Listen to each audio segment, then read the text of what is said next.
My last two questions. Number one is, you mentioned earlier on about lies or perception and things that have been said about Yes.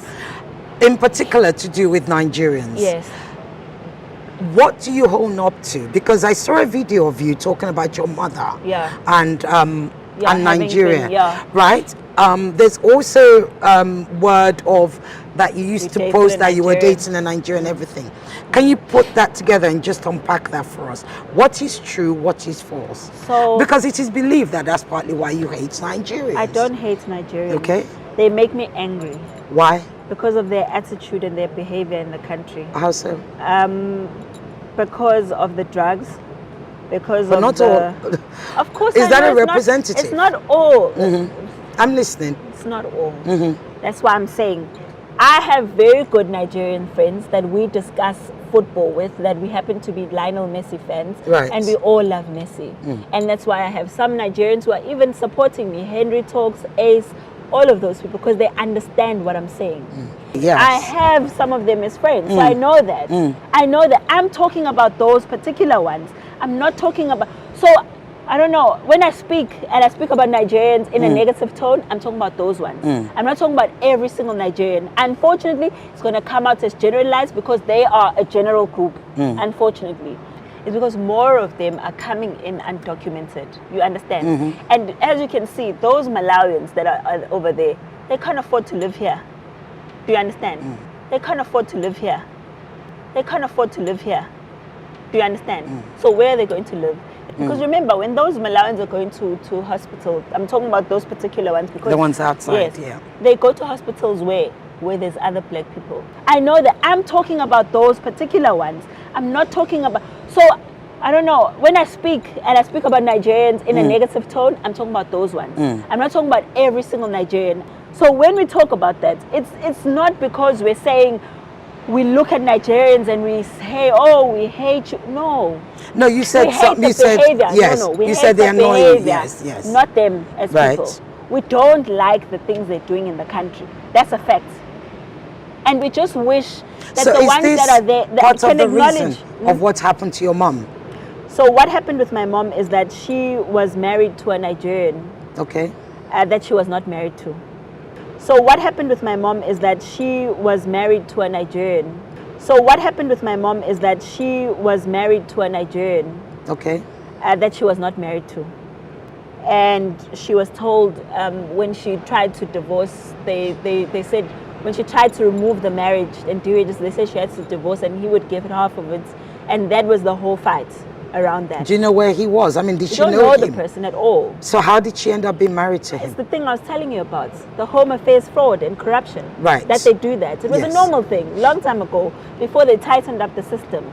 So now the system has become tighter, but now what's happening is... But can a South African woman give a man nationality? No, they definitely do that. Some of them do that. I'm just asking. Can a South African woman give nationality to a non-South African man? Like I said, the system has been tightened. Before it was easier. You'd automatically... But I think your law is that a South African woman cannot give nationality to a non-South African man. Isn't that it? No, they can. That's why there's a show even on TV called Fake Marriages. That's what they do. They give them money to marry them. Then a lot of them end up having problems because their children now end up having to have the surname of this man that they don't even know. So they're asking this presenter on TV to help them find this man so they can annul this marriage because it was a fake marriage. So it's a thing that happens. Right. Yeah. So it is possible for a non-South African male to marry a South African female and then get a citizenship. Yes, it's very much possible. Can a South African woman transmit her South African nationality, that means her South African citizenship, to her husband? The answer is yes, yes, yes, according to South African law. Pretty much anything a man can do, a woman must be able to do. That has to do with our long history of women's contributions to the formation of the South African nation and state as we know it today. So the answer is yes. A South African woman can transmit her citizenship and make her husband a citizen of South Africa. But you must bank on about 12 years of your life and a lot of authenticating and proving for that to happen. The translation is, by the time you are done and if the government accepts you to become citizen of South Africa, you will be very immersed in South African culture and you will feel very South African. There is no more going back. There will be no more going back. There will be no more reversal on your part because you would have invested a lot, okay, to backtrack by that time.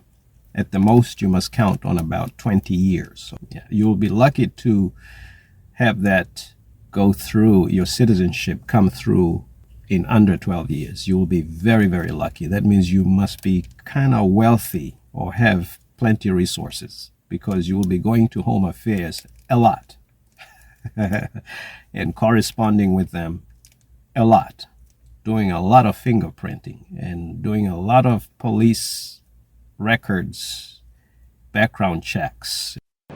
Is there naturalization? Yes. But why is that rarely ever spoken about? Why is it always documents? I'm just asking. Because naturalization is a more difficult process. Right. Yeah. So citizenship is easier. Right. Naturalization kind of makes you a full citizen. Yes. You're able to vote, etc., Yes. etc. So that's very difficult. It's not as easy as getting citizenship. Okay. Yeah. Okay. So So your that's mom, part going of back the to your mom. problems that Yeah. we were talking about, that a lot of people end up being married with people that they didn't. I think that's where this first sort of pain came from, if I can Right. call it pain. And just being around people sharing their different stories, man, it hasn't been nice. But like I said, you hate the actions, you don't hate the person. Yes. That must be very clear. Because I mean, I've met Nigerians all across the world. You still get along, you still fine. There's, like I said, there's other ones where we have football in common. We sit, we talk about it, because you don't hate the nationality, you hate the actions. Naturalization is the process of becoming a citizen of another country. Naturalization is the process of gaining nationality in another country that you are not entitled to be a citizen of by the time you became 17 years old, by the time you made your 17th birthday in this life, okay? That means if you are not entitled to citizenship of a country during your super minority years, when you were a child, okay? Not just minority years, which is 18, those for South Africa, I think. That's when you start drinking beer. Those are minority years. But super minority is up till your 16th birth date and the 16th year of life. Okay, if you are not entitled to a citizenship of a country, then you have to naturalize. If you are entitled to citizenship of a country by the time you are 16, but didn't register with the embassy of that country, or you didn't make the government of that country aware, then you become 17 years old. You still have to naturalize to become a citizen of that country. And you must count on about 12 years of your life to complete the naturalization process. In America, it has taken me about 21 years to naturalize as a citizen, just to give you an example. Okay, so it's a very rigorous and long process. Throughout that time, you must not offend the laws of that country. Okay, you must be clean in the books, okay, or on the books of the government of that country, through and through. That means you cannot leave a cat in your car, because if cops come around, the police come around, you could be charged for that. And that can disqualify your naturalization, your citizenship. Okay, so this question they're asking is kind of all gibberish or jumbled up. I think they think naturalization is something else. I don't know what they think naturalization is. Like you live in a place, then you become a citizen. If you live long enough, That's not naturalization, no.